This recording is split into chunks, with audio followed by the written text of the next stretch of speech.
Welcome to our new video. आज की इस वीडियो में हम बात करेंगे study options around the world after matric. Like हमारे पास काफ़ी ज़्यादा इंक्वायरीज़ आती है, जैसे कि अभी अभी रिज़ल्ट भी आउट हुआ है तो काफ़ी सारी इंक्वायरीज़ आती हैं जिन्होंने सेकेंडरी स्कूल पास होते हैं, जिन्होंने मैट्रिक किया होता है और उनको समझ नहीं आ रहा होता कि वो स्टडी अब्रॉड प्लान करें, यहीं पे आके कंटिन्यू करें या जैसे भी। तो वो कंफ्यूज्ड होते हैं कि क्या वो एलिजिबल होते हैं डिफरेंट कंट्रीज़ में कि नहीं, और अगर एलिजिबल होते हैं तो स्पेसिफिक रिक्वायरमेंट्स क्या हैं। आज हम इन्हीं पर्सपेक्टिव पे बात करेंगे और जितने भी स्टूडेंट्स के और पेरेंट्स के क्वेश्चंस होते हैं उनको कवर करने की कोशिश करेंगे। I am Amaima Iftikhar, student counsellor at Edify group of companies, and along with me mister Azeem Qasim, who is founder and CEO of Edify Group of companies. So let's get started. Sir, matric के बाद student के पास किन किन countries में options हैं? देखें, जहाँ तक मैट्रिक की बात है तो अगर हम इसका एक कंपैरिजन टेबल बनाएं और इसका लेवल चेक करें अराउंड द वर्ल्ड, तो मैट्रिक जो है ये सेकेंडरी एजुकेशन है, हाई स्कूल में नहीं आती, और इसका यूजुअली कंपैरिजन जो है ना ओ लेवल से किया जाता है पाकिस्तान के अंदर, और this is not an high school education. और अगर हम ऑप्शंस की बात करें तो यूजुअली जो हायर एजुकेशन है दुनिया में वो स्टार्ट होती है हाई स्कूल के बाद। तो मैट्रिक के बाद अगर हम बात करें तो कनाडा में ऑप्शन नहीं मिलता स्टूडेंट्स को, क्या नाम उसका, किसी यूनिवर्सिटी के अंदर, किसी क्या नाम उसका पाथवे के अंदर या फाउंडेशन के अंदर ऑप्शंस नहीं मिलते। अगर हम इसी तरह यूएसए की बात करें तो यूएसए में जितने भी हायर स्टडीज़ हैं, जो हायर एजुकेशन है, वहाँ पर आपको जो एंट्री रिक्वायरमेंट्स हैं वो आपकी जो पाकिस्तान का हाई स्कूल है, एफएससी है, आईकॉम है, या कोई भी आपने हाई स्कूल किया है, डीएई है, वो उसको मीट करता है। अदरवाइज़ मैट्रिक जो है ना उसको मीट नहीं करता। हाउएवर जो वहाँ के जो कम्युनिटी कॉलेजेस हैं यूएसए के, वो आपको एडमिशन दे तो देते हैं अगर आप उनको पर्सनली अप्रोच भी करें, क्योंकि यूएसए के अंदर, जैसे मैंने पहले भी वीडियोस बता चुका हूँ कि there are more than 4600 institutes जो क्या नाम उसका डिग्री अवॉर्डिंग हैं और क्या नाम उसका सर्विस के अंदर आते हैं। तो काफ़ी कॉलेजेस की अपनी रेगुलेशंस हैं, वो आपको एडमिशन दे देते हैं एसोसिएट डिग्री प्रोग्राम के अंदर या किसी 1 ईयर प्रोग्राम के अंदर, बट अनफॉर्चुनेटली उसकी जो सब्सिक्वेंटली जो वीज़ा रेशियो है वो ज़ीरो है, और उसका फ़ायदा कोई नहीं होगा अल्टीमेटली आपको। तो अगर हम देखें तो इन अ नटशेल जो मैट्रिक के बाद कनाडा और यूएसए में आपको कोई ऑप्शन नहीं मिलता। इसी तरह अगर हम बात करें स्वीडन की, यूरोप की बात करें, तो यूरोप में, स्वीडन में भी आपको जो है ना वो मैट्रिक के बाद ऑप्शंस नहीं मिलते। उनमें भी आपको, बल्कि स्वीडन में तो, यूरोप में तो खैर आईकॉम इंटर के बाद भी जल्दी ऑप्शन नहीं मिलता, क्योंकि मैथ्स का रिक्वायरमेंट्स हैं और स्पेसिफिक रिक्वायरमेंट्स ज़्यादा हैं, उनकी ज़्यादा रिक्वायरमेंट्स हैं, और प्लस फिर वो ए लेवल्स रिक्वायर्ड करते हैं आपसे। हाउएवर वहाँ पर काफ़ी ऐसे प्रोग्राम्स हैं जिनकी जनरल एंट्री रिक्वायरमेंट्स है, उसमें मिल जाता है, लेकिन right after your high school, intermediate, FA, ICS जो भी आपने पास आउट किया है, not on the basis of your matriculation. अगर हम बात करें ऑस्ट्रेलिया की बात करें तो वहाँ पर भी तकरीबन सेम ही फॉर्मेट है, और वहाँ पर आपको मैट्रिक के बाद ऑप्शन नहीं मिलता, ना के फाउंडेशन के अंदर, ना ही किसी पाथवे में। अगर आपको किसी क्या नाम उसका जो उनके जो क्या नाम उसका शॉर्ट कोर्सेज हैं, क्या नाम उसका, उसमें अगर आपको मिल जाए तो कुछ कह नहीं सकते, बट उसमें भी वीज़ा रेशियो जो है ना वो ना होने के बराबर ही है। अदरवाइज़ आपको प्रेफरेबल है कि एटलीस्ट आपने ईयर 1 अपना अगर आप पास किया हो इसका इंटरमीडिएट का, तो दैट विल बी मोर, आप कह लें कि हेल्पफुल, अदर देन कि आप मैट्रिक के ऊपर ट्राई करें, आपको ऑप्शंस वहाँ पे नहीं मिलेंगी। अगर हम यूके की बात करें तो यूके का जो क्या नाम उसका एक एजुकेशन सेक्टर है वो काफ़ी ज़्यादा डाइवर्स है और लीनियंट भी है और रिजिड नहीं है बाकी कंट्रीज़ की तरह।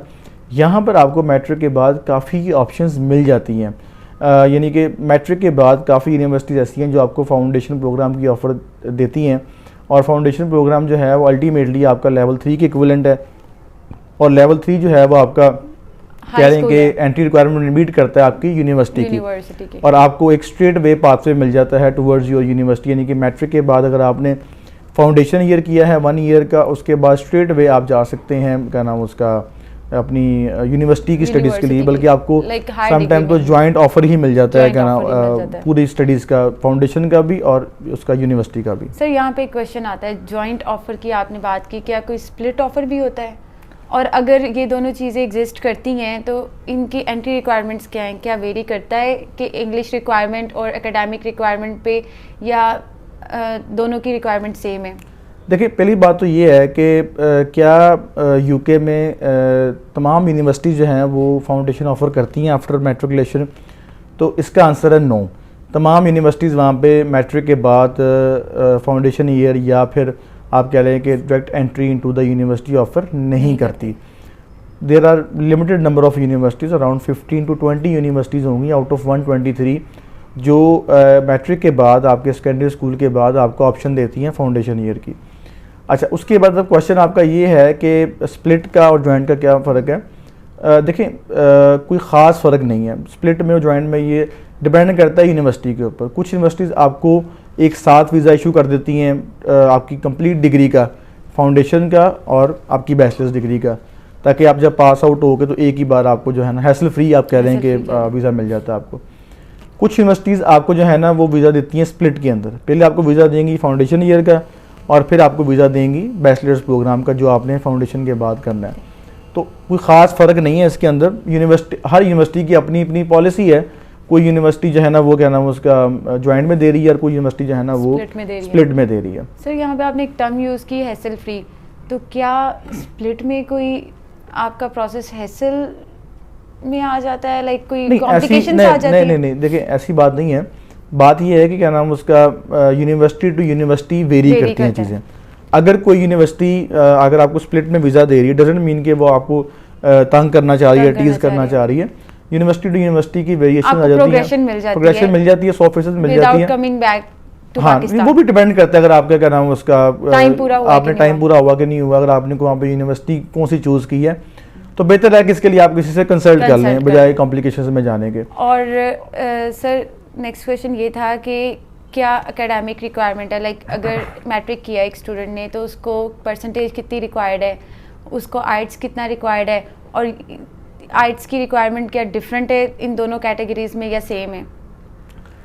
देखें, अगर तो हम फाउंडेशन ईयर की बात करें तो यूजुअली जो है ना वो फाउंडेशन ईयर की रिक्वायरमेंट्स कम होती हैं, क्योंकि उसका नाम ही फाउंडेशन ईयर है तो वहाँ पर क्या नाम उसका रिक्वायरमेंट्स कम होती है। बट जब आप बात करते हैं कि आपने फाउंडेशन ईयर करना है मैट्रिकुलेशन के बाद तो उसकी रिक्वायरमेंट्स थोड़ी सी हाई हो जाती हैं, क्योंकि आपका जो बीच में 2 साल का पोर्शन है हाई स्कूल का वो आपने नहीं स्टडी किया होता।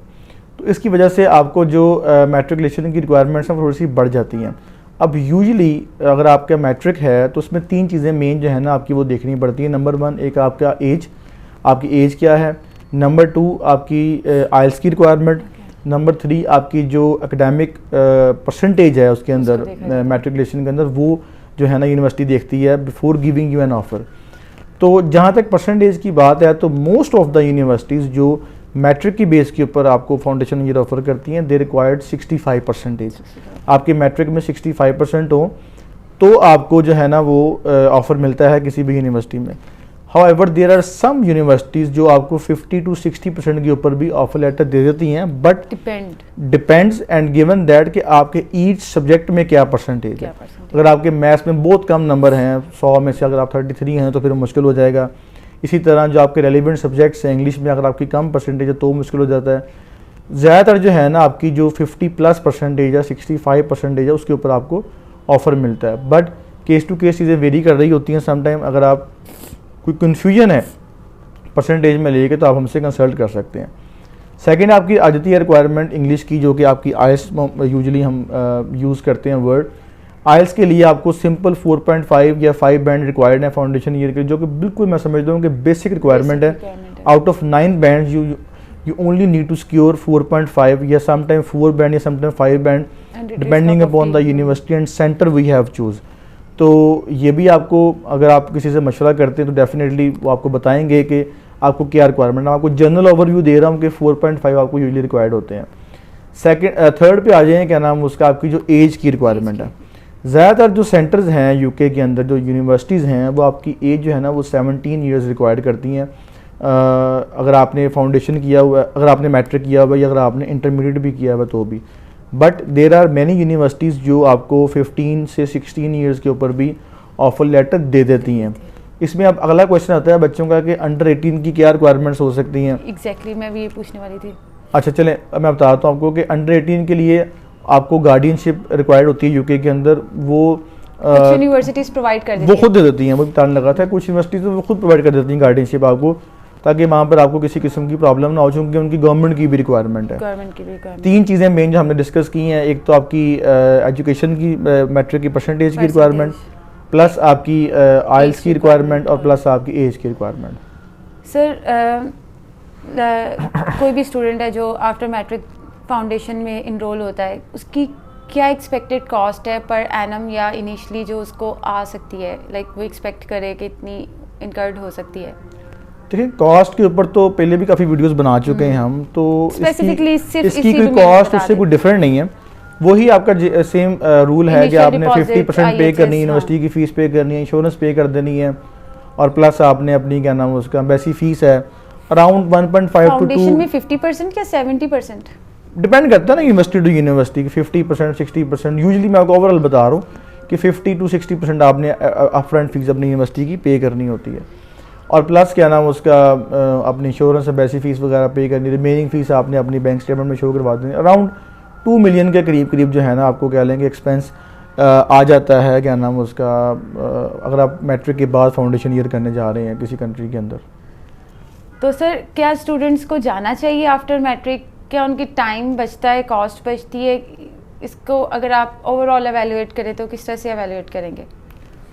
देखिए अगर हम यूके के एजुकेशन सेक्टर को देखें और उनका जो है ना वो स्ट्रक्चर एक स्टडी करें, तो आई थिंक कि मैट्रिक के बाद अगर आप स्टूडेंट को भेजते हैं तो काफ़ी बेनिफिट्स हैं। नंबर 1 जो आपका क्या नाम उसका, एक तो बच्चे की फाउंडेशन और बेस बहुत स्ट्रॉन्ग बन जाती है, जो कि यूजुअली यहाँ पर आप कॉलेजेस में देखने को नहीं मिलती, और फिर सफ़र करता है अपना पूरा। बिल्कुल ऐसे ही है, और उसने वही सब्जेक्ट पढ़ने होते हैं फाउंडेशन के अंदर जो उसने जाके अपनी यूनिवर्सिटी के अंदर पढ़ने हैं, तो इवेंचुअली उसको बेनिफिट होता है टुवर्ड्स द डिग्री। अच्छा उसके बाद आ जाते हैं क्या नाम उसका, जैसे कि आपको पता है कि फाउंडेशन ईयर 1 साल का है और यूके में जो डिग्री है वो 3 साल की है, तो आपको विद इन 4 ईयर्स आप वहाँ से ग्रेजुएट हो जाते हैं। यानी कि अगर आप पाकिस्तान में देखें मैट्रिक के बाद अगर आपने 2 साल का एफएससी करनी है, जो कोई भी सब्जेक्ट पढ़ना है, उसके बाद आपने 4 साल का बैचलर्स करना है, तो 4 और 2 आपके हो गए 6, और फिर आपने 2 साल का मास्टर्स करना है, तो 8 साल में आप मास्टर्स करेंगे। तो यहाँ पर आपने कॉस्ट अपनी बियर करनी है 8 सालों के लिए। अगर हम यूके की बात करें, जो मैट्रिक के बाद का प्लान है, 1 साल का आपका फाउंडेशन ईयर है, 3 साल की आपकी डिग्री है, 1 साल का आपका मास्टर्स प्रोग्राम है, यानी कि टोटल आप क्या लेंगे 5 साल के अंदर आपने अपना आप मास्टर्स की डिग्री गेन कर लेंगे। कंपेयर टू पाकिस्तान यहाँ पर आपने 8 सालों में मास्टर्स की डिग्री कंपेयर करनी है। उसका जो लेवल है, उसका जो क्या नाम उसका आप कह लेंगे एक्सेप्टेबिलिटी है, पूरी दुनिया में इक्विवेलेंट है। यूके की जो मास्टर्स की डिग्री है पूरी दुनिया में एक्सेप्टेबल है, जो आपने 5 सालों में ले लेनी है right after your matriculation.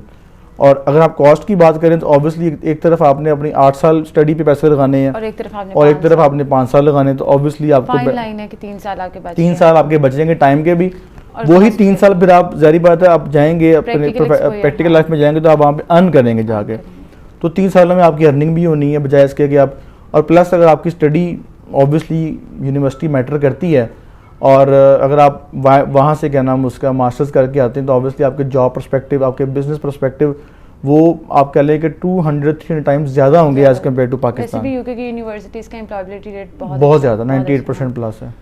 Sir आपकी सारी बातों से जो मैंने वैलिडेट किया वो ये किया है कि हमारे पास आफ्टर मैट्रिक सिर्फ यूके का ही ऑप्शन है, इज़ दैट सो?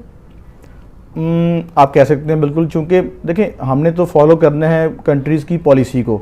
अगर अब कनाडा ऑफ़र नहीं करता मैट्रिक के बाद, यूएसए ऑफ़र नहीं करता मैट्रिक के बाद, तो क्या नाम उसका स्वीडन उसको नहीं करता, क्या नाम उसका ऑफ़र नहीं करता, लेकिन चूँकि इंक्वायरीज बहुत ज़्यादा आती हैं हमें मैट्रिक के बाद बच्चों की, पेरेंट्स की, तो मैं सबको फिर यूके ही रिकमेंड करता हूँ कि अगर आपने डिसाइड कर लिया कि बच्चे को अगर आपने भेजना है स्टडी अब्रॉड के लिए, तो I think this is the right time. और अक्सर पेरेंट्स मुझसे पूछते हैं कि बच्चा छोटा है तो क्या वहाँ पर क्या ना सर्वाइव कर पाएगा, मैनेज कर पाएगा, तो मैं हमेशा कहता होता हूँ कि वो आपकी नज़र में छोटा हो सकता है, अदरवाइज़ जब आप काफ़ी बच्चे ऐसे हैं जो कैडेट स्कूल में पढ़ते हैं, बोर्डिंग स्कूल पढ़ते हैं, वो तो बहुत छोटे बच्चे होते हैं, वो भी वहाँ जाकर मैनेज करते हैं। तो आपने अपने बच्चे को समझाना है या बताना है, और प्लस जिन कंट्रीज़ की हम बात करते हैं उन कंट्रीज़ के अंदर काफ़ी स्ट्रिक्ट रूल्स हैं गार्डियनशिप के भी और क्या नाम उसका ट्रैवलिंग के, तो वहाँ पर ऐसी कोई प्रॉब्लम नहीं होती। प्रैक्टिकल लाइफ है, वहाँ पर ऐसा कोई प्रॉब्लम नहीं फेस होता आपको।